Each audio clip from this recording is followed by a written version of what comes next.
حضرت خدیجہ نے اپنے بال کھول دیے، اپنی آغوش میں حضور کو لے لیا اور پوچھا کہ کیا اب بھی نظر آ رہا ہے؟ آپ نے فرمایا نہیں. فرمایا یقیناً یہ فرشتہ ہے، یہ کوئی بدرو نہیں ہے، فرشتہ ہے جس نے حیا کی ہے. اگر کوئی بدرو ہوتی تو لذت لیتی، وہ غائب نہ ہوتی. اب آپ اندازہ کیجئے عظمت فکر، سوچ کا، آپ کے فکر کا، شعور کی بلندی کا. بہرحال سن 10 نبوی کا تذکرہ کر رہا تھا، حضرت خدیجہ کا انتقال ہو گیا، ابو طالب کا انتقال ہو گیا. جو ایک پروٹیکشن، ٹرائبل زندگی میں پروٹیکشن، جیسے کہ آج ہی میں پڑھ رہا تھا کہ جو بھی پہلا ایک معاہدہ اوس اور خزرج کے درمیان جو مسلمانوں نے یثرب کا اور پھر مہاجرین کو ساتھ شامل کر کے حضور نے کروایا تھا، اس میں یہ شک بھی تھی کہ اگر کوئی ایک مسلمان بھی کسی کو پناہ دے دے گا تو وہ سب کی طرف سے شمار ہوگا. یہی معاملہ قبائل میں ہوتا تھا، قبیلے کا ایک فرد اگر کسی کو شخص کو پناہ دے دیتا ہے تو وہ پورے قبیلے کی طرف سے. اس حوالے سے خاندان بنو ہاشم کی سرداری تھی ابو طالب کے پاس، اور وہ پروٹیکشن دے رہے تھے محمد عربی صلی اللہ علیہ وسلم. اگرچہ ایمان نہیں لائے لیکن وہ ایک طبی محبت تھی، اور اس طبی محبت کی بنیاد پر انہوں نے خاندان بنو ہاشم کا سایہ کیا ہوا تھا حضور پر صلی اللہ علیہ وسلم. اب ظاہر بات ہے کہ اگر بقیہ دوسرے قبیلے جو تھے اس کے سردار وہ اگر کوئی اقدام کرتے حضور کے خلاف تو یہ گویا کہ بنو ہاشم کے خلاف اعلان جنگ ہو جاتا اور ان فائٹنگ شروع ہو جاتی، خانہ جنگی، سول وار مکے میں شروع ہو جاتی. یہ وجہ ہے کہ 10 برس تک اس اقدام کی جرت انہیں نہیں ہوئی. سفارتیں لاتے رہے، ابو طالب کے پاس سفارتیں آئیں، کبھی لالچ پیش کیا، آپ ان سے کہیے اگر انہیں دولت چاہیے تو ضرور سیم و زر کے ہم انبار لگا دیں ان کے قدموں تلے، انہیں کوئی سیادت چاہیے تو ہم انہیں اپنا بادشاہ ماننے کو تیار ہیں، اگرچہ ہمارا کوئی مزاج نہیں ہے کسی بادشاہ کو ماننے کا، ان کو مان لیں گے. اور اگر کہیں شادی کرنا چاہیں تو اشارہ کر دیں، قریش کے جس بڑے سے بڑے گھرانے میں کہیں گے آپ ان کی شادی کر دیں گے. یہ بھی تھی آفر جب حضور نے فرمایا تھا کہ چچا جان چاہے یہ میرے داہنے ہاتھ پر سورج اور بائیں پر چاند رکھ دیں تب بھی میں اپنے اس دعوت سے باز نہیں آ سکتا. ان کا مطالبہ یہ تھا کہ یہ دعوت ختم کر دیں، ہمارے معبودوں کو برا نہ کہیں. جس کے ضمن میں پھر آخری جبکہ ابو طالب بستر برگ پر تھے اس وقت جو آخری سفارت آئی اور انہوں نے آخری چیلنج کیا کہ ابو طالب اب بھی اگر تم باز نہیں آتے تو پھر ٹھیک ہے، ہمارا الٹیمیٹم ہے، آؤ میدان میں مقابلہ کر لو یا روک لو اپنے بھتیجے کو. اس پر جب ابو طالب نے بلایا اور حضور سے کہا ہے کہ بھتیجے مجھ پر اتنا بوجھ نہ ڈالو جو میں برداشت نہ کر سکوں. ظاہر بات ہے اکیلا خاندان بنی ہاشم، پورے قبیلہ قریش کا مقابلہ، پھر خود جو ہے نہایت ضعیف، بوڑھے اور بستر ملک پر ہیں تقریباً. بھتیجے مجھ پر اتنا بوجھ نہ ڈالو جسے میں برداشت نہ کر سکوں. اس پر حضور کی آنکھوں میں آنسو آئے کہ ایک ہی مرئی سہارا دنیا میں ویزیبل اسباب عالم کے اعتبار سے ایک پروٹیکشن، ایک سہارا، ایک مدد کی شکل تھی، آج وہ بھی جا رہی ہے، ختم ہو گئی. کہا آپ نے یہ کہ چچا جان اب تو یا تو یہ بات پوری ہو کر رہے گی اور یا میں اپنے آپ کو اسی میں ہلاک کر دوں گا. میرے لیے کوئی ریٹریٹ کا کوئی امکان نہیں ہے، کوئی واپسی کا کوئی امکان نہیں ہے، پسپائی کا کوئی امکان نہیں. بہرحال میں نے یہ سارا پس منظر بتایا ہے عام الحزن، اور یہ ابو طالب کا بھی انتقال ہو گیا، وہ پروٹیکشن ختم ہو گئی. بلکہ اب بنو ہاشم کا سردار ابو لہب ہے جو خود دشمن ہے انتہائی، یوں سمجھیے کہ زہریلا دشمن، جس نے اس وقت کہہ دیا تھا تب لکا لہذا جماعتنا، جس نے اپنے دونوں بیٹوں سے حضور کی دونوں صاحبزادیوں کو طلاق دلوائی. طلاق وہی مانا وہاں تو در حقیقت نسبت کا ہو جانا ہی ایک طرح کا نکاح ہوتا تھا. وہ نکاح باقاعدہ ہو جائے گا لیکن نسبت ہو گئی، منسوب ہو گئی تو گویا کہ ایک رشتہ قائم ہو گیا. دونوں بیٹے تھے ابو لہب کے جن سے حضور کے 2 صاحبزادیوں کا رشتہ تھا. ان دونوں نے آ کر نہایت گستاخانہ انداز میں، توہین آمیز انداز میں آ کر حضور کے سامنے کھڑے ہو کر اور کہا کہ ہم تمہاری بیٹیوں کو طلاق دیتے ہیں. یہ سارا صدمہ جھیلے ہیں حضور صلی اللہ علیہ وسلم. اب وہ ہے بنو ہاشم کا سردار، کیا نکلے گا نتیجہ؟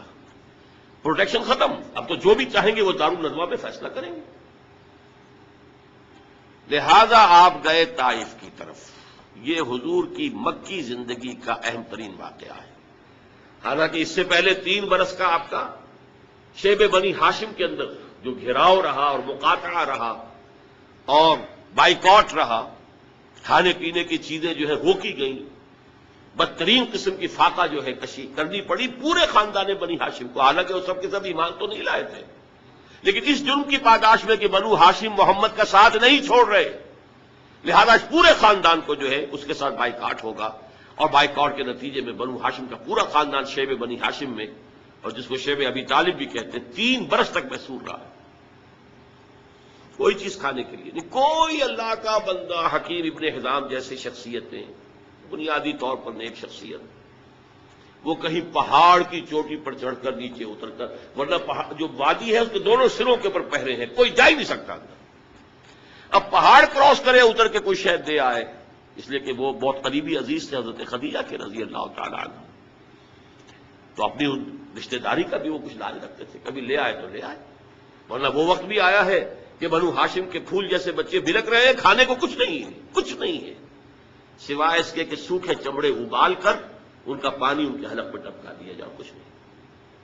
لیکن اس کو بھی میں سخت ترین نہیں کہتا. حضور صلی اللہ علیہ وسلم کے لیے ذاتی طور پر جو سخت ترین مرحلہ آیا ہے وہ یوم طائف کا، جس کی ایک گواہی حضور کے اپنے قول میں ہے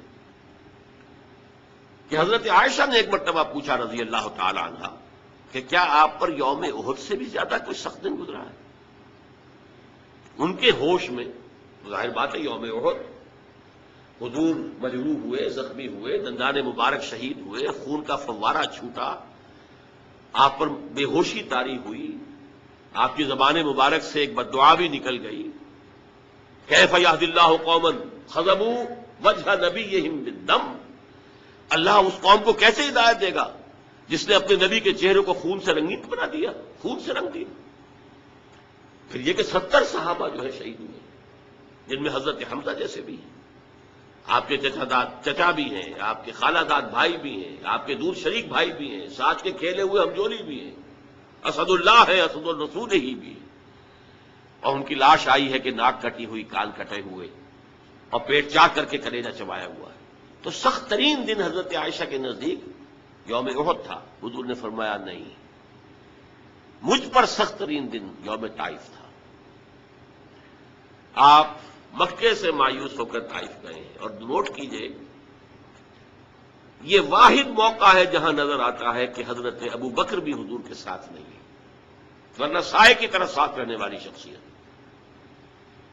صرف ایک ہے ساتھ، زید ابن حارثہ رضی اللہ تعالی عنہ، جو منہ بولے بیٹے بھی قرار دے دیے گئے تھے، لیکن یہ کہ تھے تو غلام، آزاد کردہ غلام، مولا تھے حضور کے، وہ ساتھ ہے. صرف آپ نے عام راستہ اختیار نہیں کیا جو کہ آسان راستہ ہے، سیل کا راستہ. اب بھی ہے، طائف کے 2 راستے ہیں، مکے سے طائف جائے 2 راستے ہیں، ایک طریق السیل کہلاتا ہے، ایک طریق الجبل کہلاتا ہے.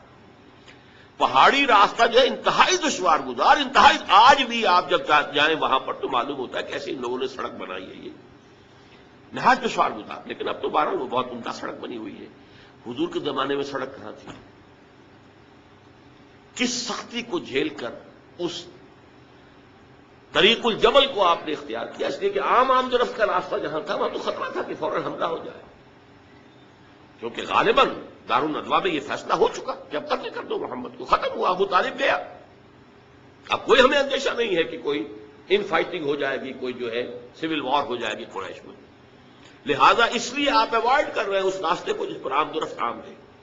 وہ دشوار گزار راستے سے ہو کر طائف پہنچے، وہاں کے 3 سرداروں کے پاس جا کر اپنی دعوت پیش کی ہے، اس امید میں کہ اگر ان میں سے کوئی ایک بھی دعوت قبول کر لے، مجھ پر ایمان لے آئے، تو میں یہاں منتقل ہو جاؤں، یہ میرا دارالہجرت بن جائے. حکمت خداوندی میں، مشیت ازدی میں یہ معاملہ جو ہے، یہ شرف پہلے سے طے تھا یثرب کے لیے، لیکن حضور کی اپنی غور و فکر، سوچ بچار، اس کے حوالے سے آپ طائف پہنچے. تینوں نے جو جواب دیے ہیں کلیجے سے پار ہونے والے جوابات. ایک جگہ فوراً روانہ ہو جاؤ یہاں سے، اس لیے کہ ہو سکتا ہے تم سچے ہو، واقعی رسول ہو، تو میں نے کوئی توہین کر دی تو میں مارا جاؤں گا، اور ہو سکتا ہے تم جھوٹے ہو تو جھوٹے کو میں لگانا نہیں چاہتا، لہٰذا روانہ ہی ہو جاؤ. ایک جگہ تمہارے سوا کوئی نہیں ملا تھا اللہ کو رسول بنانے کے لیے. یہ جو قرآن مجید میں بھی آیت کوٹ ہوئی ہے من قریتین عظیم، یہ جو کوئی رجل ہوتا، کوئی شخص جو ان دو بستیوں میں بڑی عظمت والا ہوتا، دولت والا ہوتا، ولید ابن مغیرہ کی طرح اس کی جائیداد مکے میں بھی ہوتی، مدینے اور طائف میں بھی ہوتی، تو ایسا شخص نہیں ملا تھا اللہ کو کوئی نبی بنانے کے. تم جیسا یتیم مفلوق الحال جس کا اپنا کوئی سرمایہ تھا ہی نہیں، جس کے لیے سرمایہ بھی اگر کوئی تھا تو بیوی کا تھا، وہ اللہ نے چنا. بہرحال آپ ان سے مایوس ہو کر روانہ ہونے لگے تو اشارہ کر دیا، جنہیں اسٹریٹ ارچنز آپ کہتے ہیں، یہ چھوکرے گلیوں کے آوارہ، کہ ذرا ان کی خبر لو. انہوں نے پتھراؤ شروع کیا ہے. اب ظاہر بات ہے کہ حضرت زید ابن حارثہ اگر وہ سامنے سے آ کر حضور کو شیلڈ کرتے ہیں تو وہ پیچھے سے پتھراؤ کرتے ہیں، سائڈ سے کرتے ہیں. وہ پیچھے جاتے ہیں تو سامنے سے پتھر آ رہے ہیں، ٹاک ٹاک کر ٹخنے کی ہڈی کو نشانہ بنا کر، اور یہ کہ اس سے جو خون بہ رہا ہے وہ جا کر نالین کے اندر جم گیا ہے. وہاں سے پھر ذرا آپ نکلے ہیں، ایک جگہ ٹھہرے. زیادہ تفصیل میں نہیں میں جا رہا، لیکن خاص طور پر یہ نوٹ کرا دینا چاہتا ہوں کہ حضور کی زبان مبارک پر فریاد آ گئی، اللہم الیک اشکو ضعف قوتی وقلت حیلتی وہوانی علی الناس. اے اللہ تیری ہی جناب میں فریاد کرتا ہوں اپنی قوت کی کمی کا، اپنے وسائل کی کمی کا، اور لوگوں کے سامنے جو رسوائی ہو رہی ہے. رسوائی، یہ رسوائی مکے میں نہیں ہوئی تھی کبھی، یہ پتھراؤ مکے میں نہیں ہوا تھا کبھی. اللہم الیک اشکو ضعف قوتی وقلت حیلتی وہوانی علی الناس الی من تکلنی. اے اللہ مجھے کس کے حوالے کر دیا ہے، الی بعید یتجہمنی اور الی عدو ملکت امری. کیا وہ دور دراز کے لوگ جن کا مجھ سے کوئی تعلق ہی نہیں ہے ان کو مجھ پر حملہ کرنے کے لیے کھلی چھوٹ دے دی، اور کیا دشمن کے حوالے مجھے کر دیا کہ جو چاہے کر گزری. یہ فریاد ہے. لیکن اس کے بعد وہ مقام عبدیت غالب آتی ہے. یہ جو دو نسبتیں ہیں محمد رسول اللہ کی، عبدہ و رسول، مقام عبدیت کا تقاضا کچھ اور ہے. سر تسلیم خم، کوئی شکوہ شکایت زبان پر نہ آئے. فرماتے ہیں ان لم یکن علی غضبک فلا ابالی. اے اللہ اگر تو ناراض نہیں ہے تو پھر مجھے کوئی پرواہ نہیں. سر تسلیم خم ہے جو مزاج یار میں آئے. اندیشہ تو یہ ہوا ہے کہ کہیں تو ناراض نہ ہو گیا ہو. جیسے ابتدا میں چند دن کے لیے وحی کی آمد کا سلسلہ رکا تھا تو اندیشہ ہو گیا تھا کہ کہیں اللہ ناراض تو نہیں ہو گیا کہ وحی کا سلسلہ بند ہو گیا، جس پر وہ آیات نازل ہوئیں وَالضُّحَىٰ وَاللَّيْلِ إِذَا سَجَىٰ مَا وَدَّعَكَ رَبُّكَ وَمَا قَلَىٰ وَلَلْآخِرَةُ خَيْرٌ لَكَ مِنَ الْأُولَىٰ. اسی کو کہتے ہیں فارسی میں کہ عشق است و ہزار بدگمانی. جہاں عشق کا اور محبت کا معاملہ ہوتا ہے تو بڑی جلدی بدگمانی پیدا ہو جاتی ہے، کہیں کوئی ناراض تو نہیں ہو گیا کسی وجہ سے، میری کوئی بات جو ہے کھل تو نہیں گئی کسی چیز سے، کوئی ایسی تو نہیں کہ ناگواری محسوس ہوئی ہو. تو ان لم یکن علی غضبک فلا ابالی. اگر غضب نہیں ہے تیرا، ناراض نہیں ہے تو پھر مجھے کوئی پرواہ نہیں. اعوذ بنور وجهک الذی اشرقت له الظلمات. میں تیرے چہرے انور کی اس ضیاء اور نور کی پناہ میں آتا ہوں کہ جس سے تمام اندھیارے جو ہیں وہ دور ہو جاتے ہیں. بہرحال وہاں سے جب واپس آئے ہیں تو نوٹ کیجئے ٹرننگ پوائنٹ ہے یہ، اس لیے کہ یوم طائف ایک اعتبار سے کلائمیکس ہے، ذاتی اعتبار سے محمد الرسول اللہ صلی اللہ علیہ وسلم پر ابتلا اور آزمائش اور امتحان اور سختی کا نقطۂ عروج، کلائمیکس. اور اسے مولانا مناظر حسن گیلانی رحمۃ اللہ علیہ نے اپنی تصنیف النبی الخاتم میں ٹرننگ پوائنٹ قرار دیا. اس کے بعد سے اللہ تعالیٰ کی طرف سے خصوصی پروٹیکشن، اللہ تعالیٰ کی طرف سے خصوصی حفاظت جو ہے حضور صلی اللہ علیہ وسلم کو حاصل ہوئی.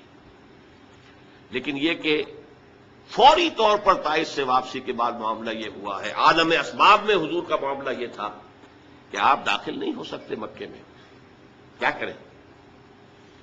وہاں قتل کا فیصلہ ہو چکا، داخل ہوں گا کوئی قتل کر دے گا. اور جب دارالندوہ میں فیصلہ ہو چکا ہو تو کوئی اس کے اوپر جرم نہیں، کوئی اس کے اوپر الزام نہیں، کوئی مقدمہ نہیں بنے گا اس میں۔ طائف گیا تھا، خالی ہاتھ لوٹ رہا ہوں۔ عالم اسباب، اب نوٹ کیجیے جو نقطہ میں واضح کرنا چاہتا ہوں کہ حضور کی ساری جد و جہد عالم اسباب میں قدم بقدم زمین پر چل کر ہوئی ہے۔ عالم اسباب کے وہ استعمال کرتے ہوئے ایک مشرک کو، کافر کو پیغام بھیجتے ہیں، اگر تم مجھے امان دے دو، اپنی امان میں لے لو تو میں مکے میں آ جاؤں۔ مجھے میں بتا چکا ہوں، قبیلے کی بات یہ ہوتی ہے، ایک شخص نے امان دے دی تو سب کی طرف سے امان دے دی۔ اس نے انکار کر دیا۔ پھر زید ابن حارثہ کو دوسرے کے پاس بھیجا، اس نے بھی انکار کر دیا۔ تیسرا شخص وہ شریف النفس تھا، مطعم بن عدی، اس کے پاس جب پیغام پہنچا اس نے کہا ٹھیک ہے آپ میری امان میں آ جائیے۔ آپ نے فرمایا یوں نہیں، آؤ اور لے کر جاؤ۔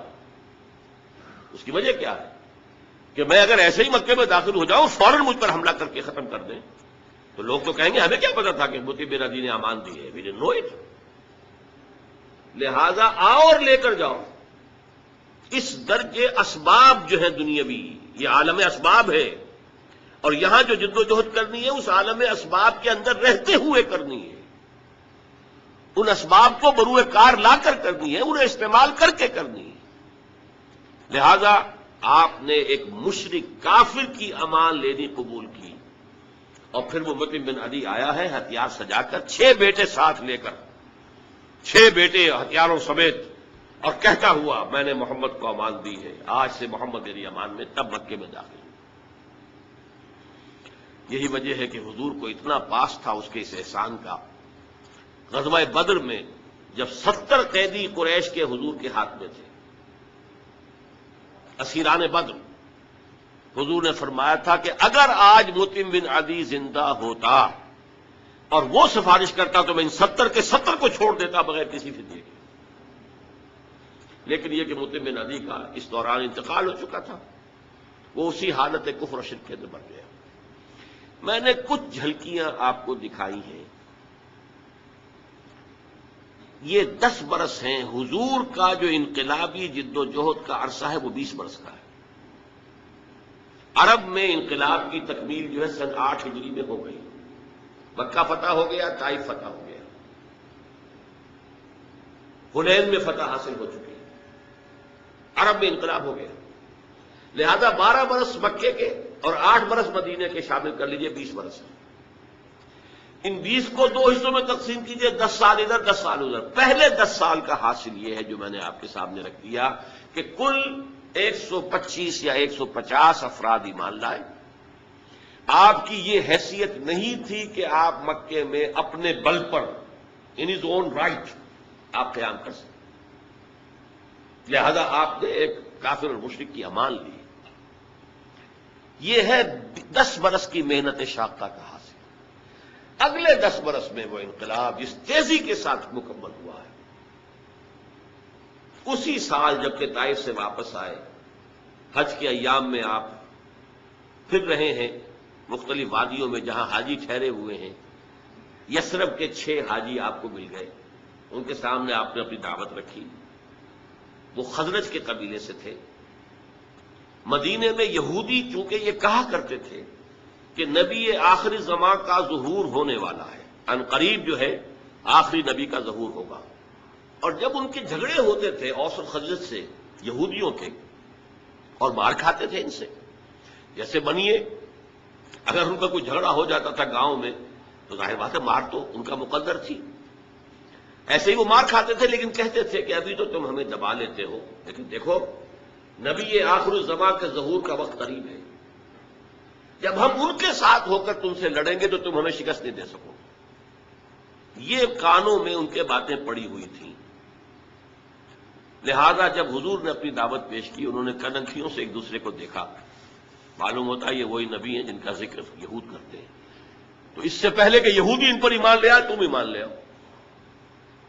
وہ 6 آدمی ایمان لے آئے۔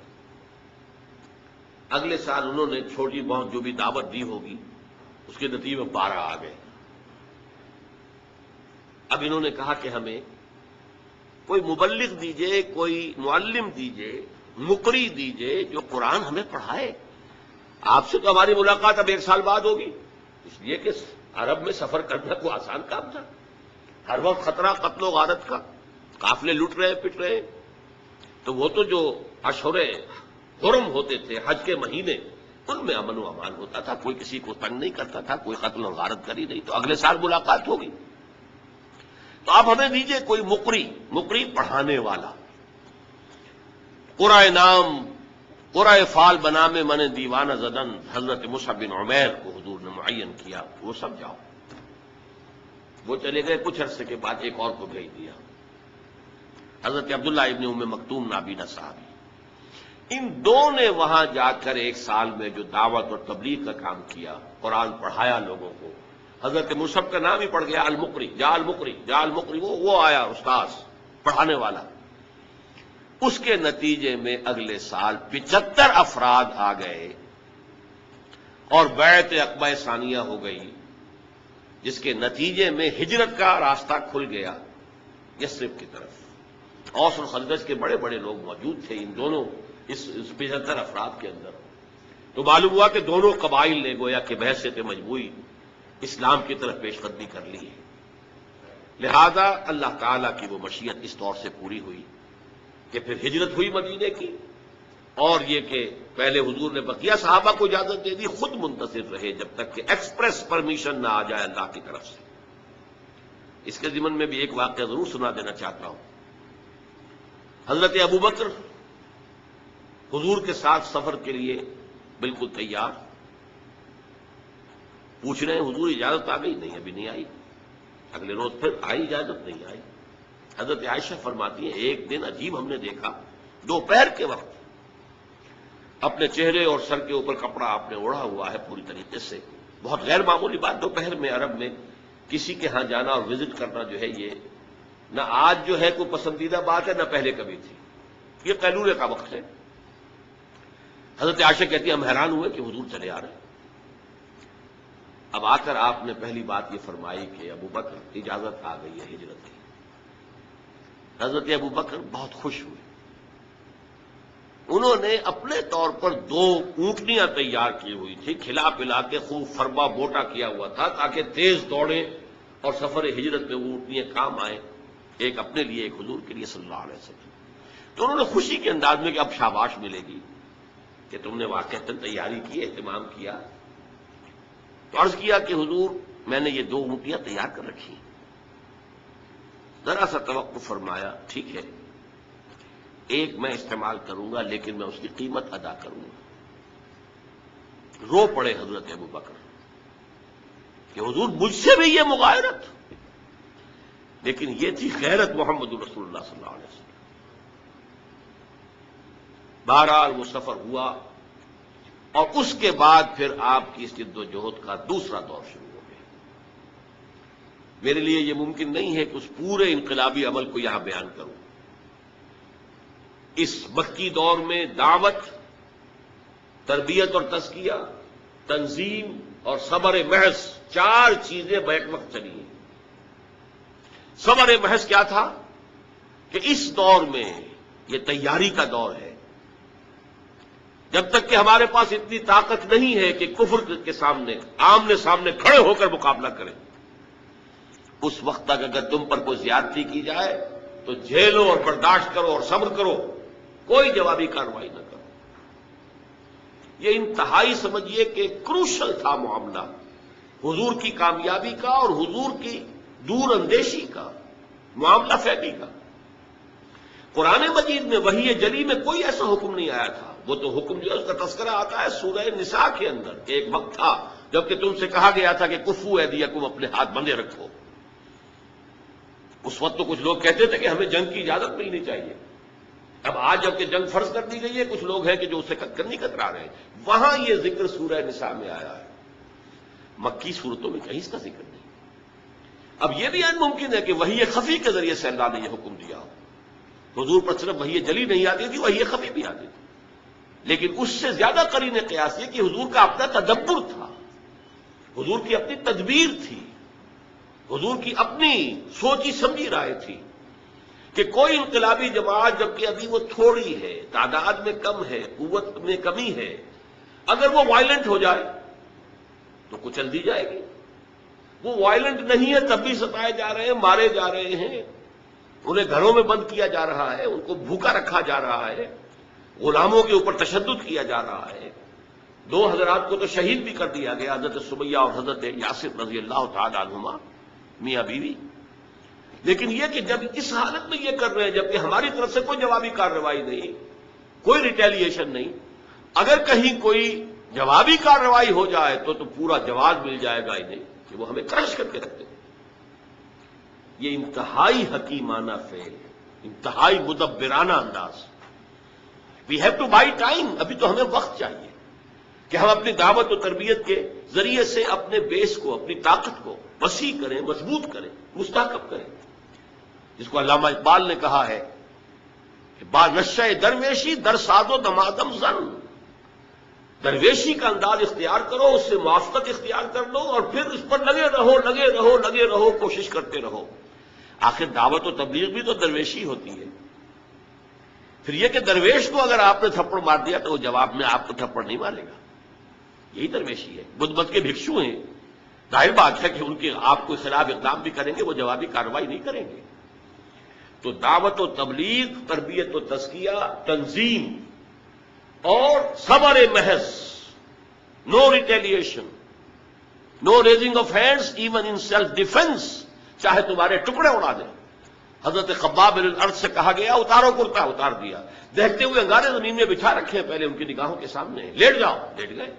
حکم ہے محمد عربی کا صلی اللہ علیہ وسلم. ورنہ ایک آدمی ڈیسپریٹ ہو جائے کہ یہ تو مجھے زندہ کے کباب بنانے چلے ہیں, اور وہ کوئی اقدام کرے تو 2-4 کو مار کر تو مرے گا نا.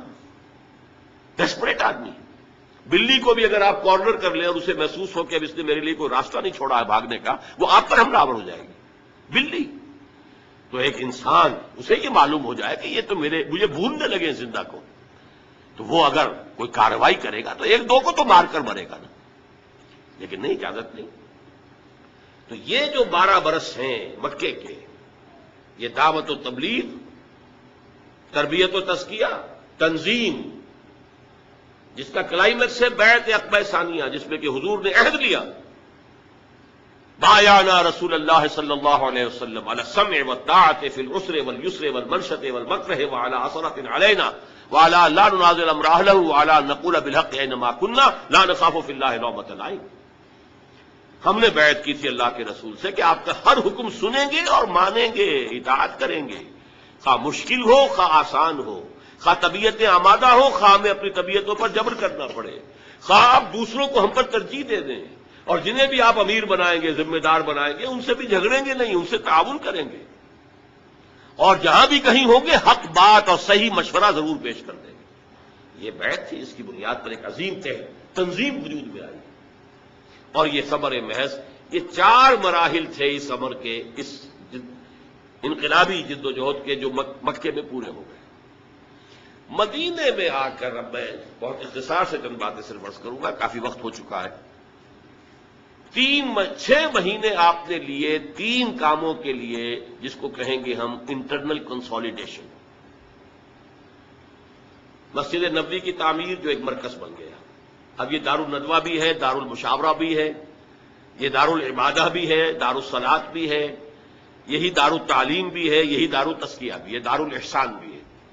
خانقاہ کہہ لیں, درسگاہ کہہ لیں, تربیت گاہ کہہ لیں, عبادت گاہ کہہ لیں, حکومت کا مقام کہہ لیں, مشورے کی جگہ کہہ لیں, پارلیمنٹ ہاؤس کہہ لیں, یہ سب مسجد نبوی ہے.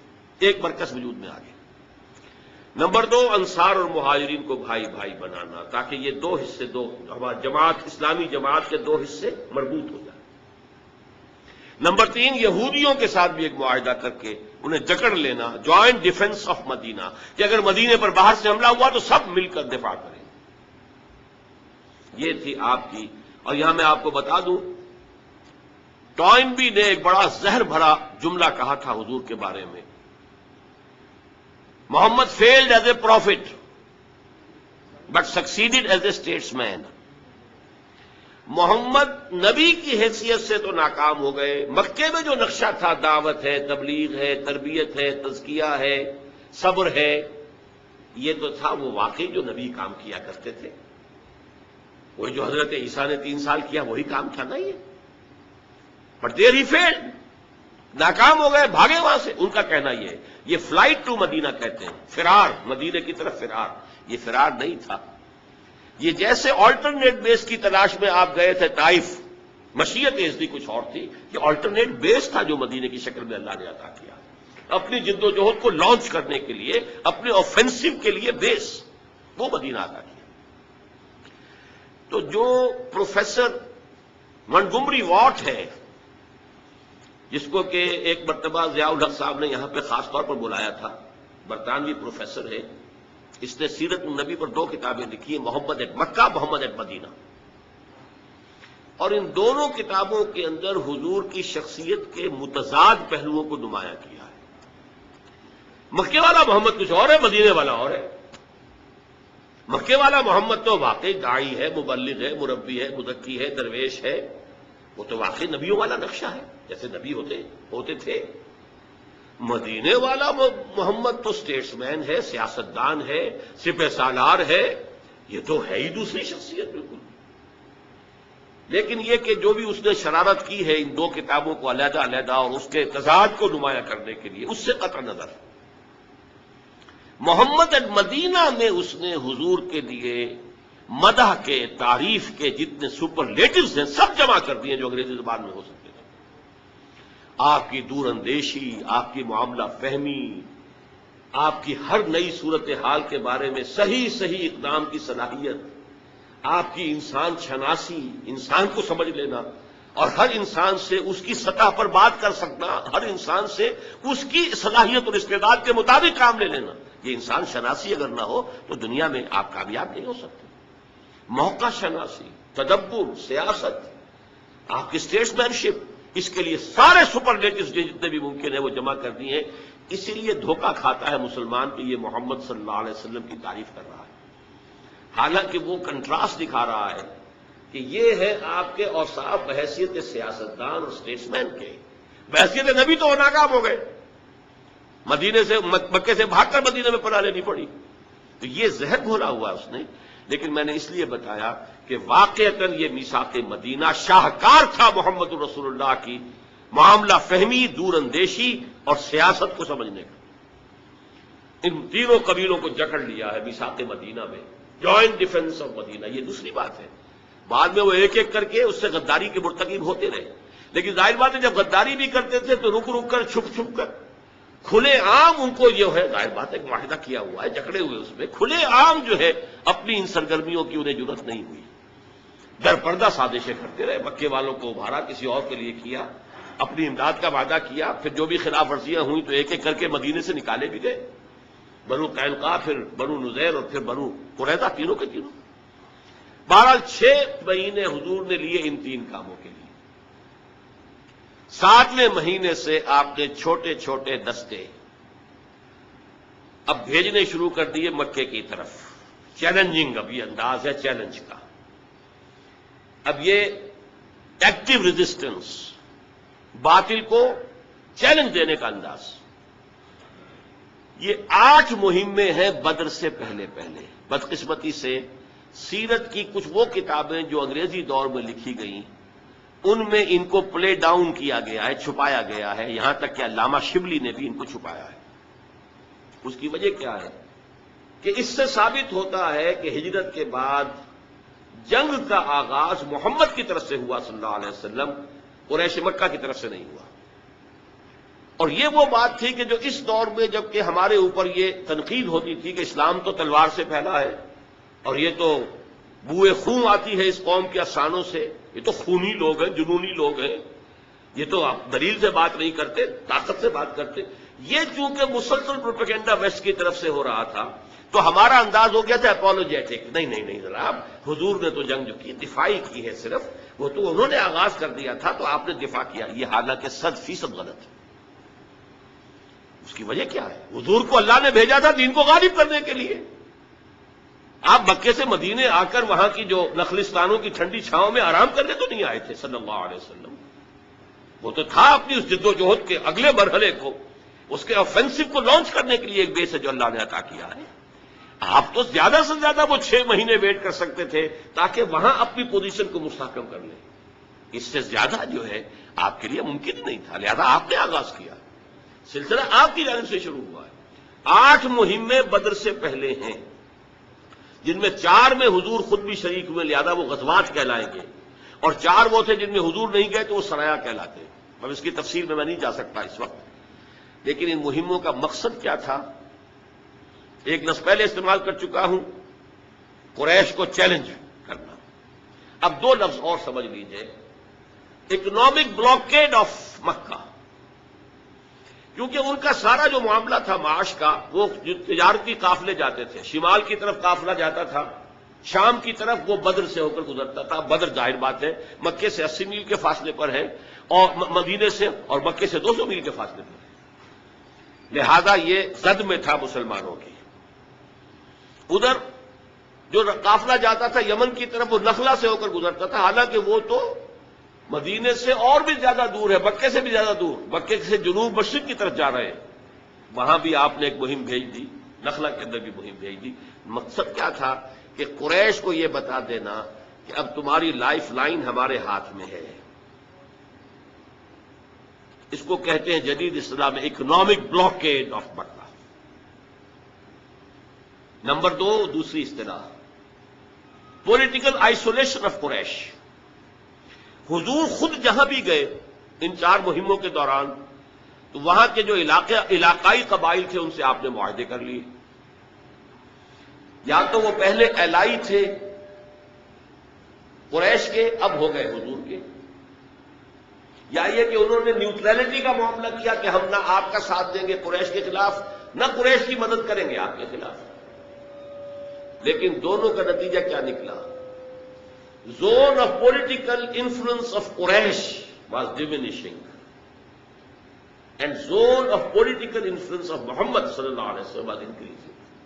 قرآن مجید میں مکی صورتیں جو درمیانی دور کی ہیں ان میں یہ آیت آپ کو ملتی ہے، نَأْتِ الْأَرْضَ نَنْقُصُهَا مِنْ أَطْرَافِهَا. ہم زمین کو چاروں طرف سے گھیرتے ہوئے لا رہے ہیں مکے کی طرف. مکی دور میں وہ کیا تھا کہ ان قبائل میں بھی اسلام پھیلنا شروع ہو گیا تھا، اور گویا کہ اب مکے کی طرف اسلام جو ہے دوسرے قبائل سے پیش رفت کر رہا تھا. اب اس کی شکل کیا بنی ہے کہ حضور نے جب ان قبائل کے ساتھ معاہدے کر لیے تو پولیٹیکل انفلوئنس جو ہے حضور کا بڑھتا چلا گیا اور قریش کا گھٹتا چلا گیا. اس پر تنگ آمد بجنگ آمد. قریش کا وہ 1000 کا لشکر نکلا ہے. اس کا جو ایکسائٹنگ کازز ہو گئے تھے وہ 2 ہو گئے تھے ایکسائٹنگ کازز فوری. ایک تو جو نخلا میں آپ نے گروپ بھیجا تھا اس کی مٹ بھیڑ ہو گئی ایک تجارتی قافلے سے جو قریش کا تھا. ایک مشرک مکے والا مسلمانوں کے ہاتھوں مارا گیا، ایک کو انہوں نے اسیر بنایا، لے آئے اور مال تجارت بھی لے آئے. اب شور مچ گیا مکے میں کہ محمد کی یہ جرت کہ اس کے آدمیوں نے ہمارا آدمی مار دیا. یہ پہلا قتل ہے جو ہجرت کے بعد ہوا ہے. کفار کی طرف سے ہجرت کے بعد سے لے کے تاحال کوئی قتل نہیں ہوا. پہلا قتل ہوا ہے مسلمانوں کے ہاتھوں ایک مشرک کا. ثانیاً جب حضور نے پیچھا کیا تھا قریش کے قافلے کا جو ابو سفیان لے کر جا رہا تھا، یا جا رہے تھے کہنا چاہیے کیونکہ بعد میں ایمان لے آئے، صحابی ہیں، اس وقت تک وہ کافر تھے، مشرک تھے، تو حضور نے پیچھا کیا تھا لیکن وہ نکل گئے تھے جلدی سے. اب وہ واپس آ رہا تھا قافلے کو لے کر. اسے اندیشہ ہوا اب قافلہ جو ہے وہ تو لدا پھندا ہے، 1000 اونٹ ان کے اوپر مال تجارت لدا ہوا، سمجھیے کروڑوں کا سامان ہے. اس نے SOS کال بھیج دی. 2 کام کیا. ابو سفیان نہایت اسٹیٹس مین، نہایت مدبر انسان تھے. ایک طرف قریش کو کال بھیج دی SOS کال کہ مجھے خطرہ ہے محمد سے اور ان کے آدمیوں سے کہ وہ حملہ کریں گے اور ہمیں لوٹ لیں گے، لہذا مدد بھیجو. دوسری طرف راستہ بدل دیا خود، بجائے بدر سے ہو کر گزرنے کے نیچے اسفل منکم جو آیا ہے سورہ انفال میں، وہ نیچے یعنی ساحل کے ساتھ ساتھ ہو کر گزر گئے. لیکن وہاں جو کال پہنچ گئی تھی ادھر سے ابو سفیان کی کال پہنچ گئی، ادھر سے وہ لوگ روتے پیٹتے ہوئے آگے، چیختے چلاتے ہوئے، کپڑے پھاڑتے ہوئے کہ محمد کے آدمیوں نے ہمارا ایک آدمی مار دیا. اس کے نتیجے میں قریش کے جو ہاکس تھے ان کا پلڑا بھاری ہو گیا ڈوز پر. یہ 2 اصطلاحات بھی جدید ہیں، ہر قوم میں اس طرح کے لوگ ہوتے ہیں. ہمارے ہاں بھی آج یہ صورت موجود ہے. کچھ لوگوں کی رائے یہ ہے کہ ہرچے بعد آباد لڑ جاؤ بھارت کے ساتھ. وہ ہاکس ہیں اس وقت. نتائج کیا ہو سکتے ہیں اس کے بارے میں زیادہ سوچنے کی وہ تکلیف گوارا نہیں کرتے. جوش ہے, خروش ہے, ولولہ ہے. کچھ لوگ وہ ہیں کہ جو نہیں کہہ رہے کہ بھائی سوچو, اس کے نتائج بہت خطرناک ہو سکتے ہیں. آل آؤٹ وار بھارت اور پاکستان کی کیا نتائج ہوں گے. اور اگر خدا نہ خواستہ, لیکن یہ کہ خدا نہ خواستہ تو میں کہہ رہا ہوں, لوگوں کا تو کہنا یہ کہ خواستہ ہی خواستہ ہوئے گا لازماً یہ کہ وہ ایٹمک وار بن جائے گی. نہ خواستہ کا کیا سوال, وہ تو لازماً بنے گی ایٹمک وار. اور اس کے جو نتائج ہوں گے جتنے ہولناک ہوں گے, اور جس کا سب سے بڑا نتیجہ یہ نکلے گا کہ پھر عالمی قوتیں ہمارے اوپر آ کر حملہ کریں گی اور ہماری ایٹمی صلاحیت کو ہمیشہ کے لیے ختم کر دیں گی. جیسے صدام حسین کی صلاحیت کو انہوں نے ختم کیا, اگلا پچھلا کھایا پیا سارا اگلوا لیا, اور ابھی اس پر بس نہیں ہے. بہرحال کچھ لوگ ہوئے جو مشورہ دے رہے ہیں کہ ان چیزوں کو دیکھو, سوچو. تو یہ ڈوز کہلائیں گے, وہ ہاکس کہلائیں گے. قریش میں بھی دونوں طرح کے لوگ تھے. ہاکس میں ابو جہل تھا, عقبہ ابن ابی معیط تھا, اور بڑے بڑے لوگ تھے. وہ کہتے تھے چلو جی چل کر مدینے پہ حملہ کرو, ختم کرو محمد کو اور ان کے ساتھیوں کو. دوسری طرف کچھ وہاں ڈوز بھی تھے. عتبہ ابن ربیعہ ایک بزرگ شخصیت جو پہلا مقتول ہے بدر کے میدان میں, لیکن وہ بہت شریف النفس انسان تھا. عتبہ ابن ربیعہ. حکیم ابن حزام, وہ تو شاید اندر کھاتے ایمان بھی لا چکے ہوں, لیکن ظاہر نہیں کیا تھا انہوں نے. بہت شریف انسان. وہ کہتے تھے کہ بھائی نہیں, اب وہ بلا ہمارے سر سے ٹل گئی. عتبہ ابن ربیعہ کا قول آپ کو سنا رہا ہوں کہ دیکھو وہ بلا ہمارے سر سے ٹل گئی, محمد ان کے ساتھی چلے گئے. اب تم محمد کو عرب کے حوالے کر دو. عرب سے مراد بقیہ عرب, اس لیے کہ محمد تو چین سے بیٹھنے والے نہیں ہیں, انہوں نے اپنی دعوت پھیلانی ہے. تو جو رد عمل ہمارا ہے وہی ہوگا. سارے کے سارے عرب کے لوگ جو ہے بت پرست ہیں, مشرک ہیں. اگر ان سے کشمکش ہوئی محمد کی, تو اگر محمد ان پر غالب آ گیا صلی اللہ علیہ وسلم, تو ہمارا کیا جائے گا. ہے تو قرشی نا, ہمارا اپنا بھائی ہے نا. گویا کہ قریش کی حکومت قائم ہو جائے گی پورے عرب پر. اور اگر بقیہ عرب نے محمد کو ختم کر دیا صلی اللہ علیہ وسلم, تو جو تم چاہتے ہو وہ ہو جائے گا, اور تمہیں اپنی تلواریں اپنے بھائیوں کے خون سے رنگین نہیں کرنی پڑیں گی. آخر محمد کون ہے؟ بنی ہاشم میں سے ہیں. ابو بکر کون ہے؟ وہ آخر تمہارے قبائل میں سے ہیں. عمر کون ہے؟ بنو عدی میں سے ہے. ابو بکر بنو تیم میں سے ہے. آخر یہ لوگ کون ہیں؟ خود ابو سفیان کا, خود عتبہ ابن ربیعہ کا بیٹا ادھر ہے, حذیفہ. یہ سارے جو ہیں آپس کے رشتے ہیں تمہارے. حضرت ابو بکر حضور کے ساتھ تھے, بیٹا عبد الرحمان ادھر سے آیا تھا لڑنے کے لیے, اور اس نے کہا بھی تھا کہ ابا جان بدر میں ایک موقع پر آپ میری زد میں آ گئے تھے, میں نے آپ کو چھوڑ دیا, رعایت کی آپ کے ساتھ. جب حضرت ابو بکر نے جواب دیا تھا کہ بیٹے یہ تم نے اس لیے کیا کہ تم کفر کے لیے, باطل کے لیے لڑ رہے تھے, خدا کی قسم اگر تم کہیں میری زد میں آ جاتے میں کبھی نہ چھوڑتا. تو اس نے یہ کہا عتبہ ابن ربیعہ نے کہ ہم اپنی تلواریں اپنے بھائیوں کے خون سے رنگیں, اس سے بہتر ہے عرب جو ہے باقی نبٹ لے کے ختم کر دیں گے. اور اگر ان کا پلہ باری ہو جائے تو اس کے معنی کیا ہوں گے؟ پورے جزیرہ نما عرب پر ہماری حکومت قریش کی ہوگی نا. لیکن جب یہ دو چیزیں آ گئیں تو اب یہ جو ڈوز تھے وہ بے بس ہو گئے. ہاکس جو ہے انہوں نے تیاری کی, تبل بجایا, 1000 کا لشکر تیار کر کے کیل کاٹے سے لیس چل پڑے. اس میں بھی ایک بات بتا دوں, جب عین بدر کے میدان میں پہنچ گئے, ادھر سے حضور بھی اپنی 313 کی نفری لے کر آ گئے, انہیں پیغام پہنچ گیا کہ ہمارا قافلہ تو بچ کے نکل گیا. پہنچ گیا وہ تو بچ گئے, اس کے لیے کوئی اندیشہ نہیں رہا. حکیم ابن حزام آتے ہیں, عتبہ ابن ربیعہ, وہی شریف النفس انسان, کہتے دیکھیے ہمارا قافلہ تو بچ کے نکل گیا ہے, اب لڑائی کی کیا ضرورت ہے. آپ کی حیثیت ایسی ہے کہ آپ اگر چاہیں تو یہ خوریزی رک سکتی ہے. دونوں مل کر آئے. ہاک جو ہاک اعظم تھا سب سے بڑا, ابو جہل اس کے پاس. جب عتبہ نے یہ بات پیش کی اور ساتھ ہی یہ کہا کہ وہ جو ہمارا ایک آدمی قتل ہو گیا تھا محمد کے آدمیوں کے ہاتھوں صلی اللہ علیہ وسلم, اس کی دیت, اس کا خون بہا میں ادا کر دیتا ہوں, باقی یہ کہ ہمارا قافلہ تو بچ کے نکل ہی گیا ہے, تو خام خواہ اس خوریزی سے جو ہے ایوائڈ کریں, واپس چلیں. ابو جہل نے ایک تو بلایا اس کے بھائی کو جو مقتول تھا, کہ تمہارا جو بدلہ ہے وہ تمہارے ہاتھ سے جا رہا ہے، اور اس نے اپنے کپڑے پھاڑے اور چیخ ماری، اور جو بھی عرب کا رواج تھا کہ مجھے تو قصاص چاہیے، بدلہ چاہیے، مجھے کوئی خون بہا نہیں چاہیے۔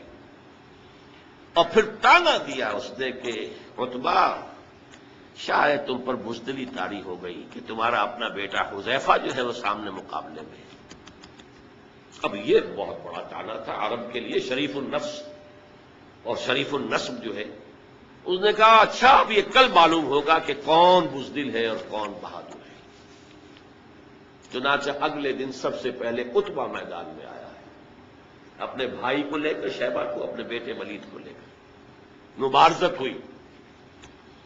ادھر سے 3 انصاری صحابی نکلے، پوچھا کون ہو تم لوگ؟ ان کا انصار مدینہ میں سے کہ نہیں ہمیں تم سے کوئی سروکار نہیں، ہمیں اپنے لوگوں سے لڑنا ہے، برابر کے لوگ چاہیے ہمیں۔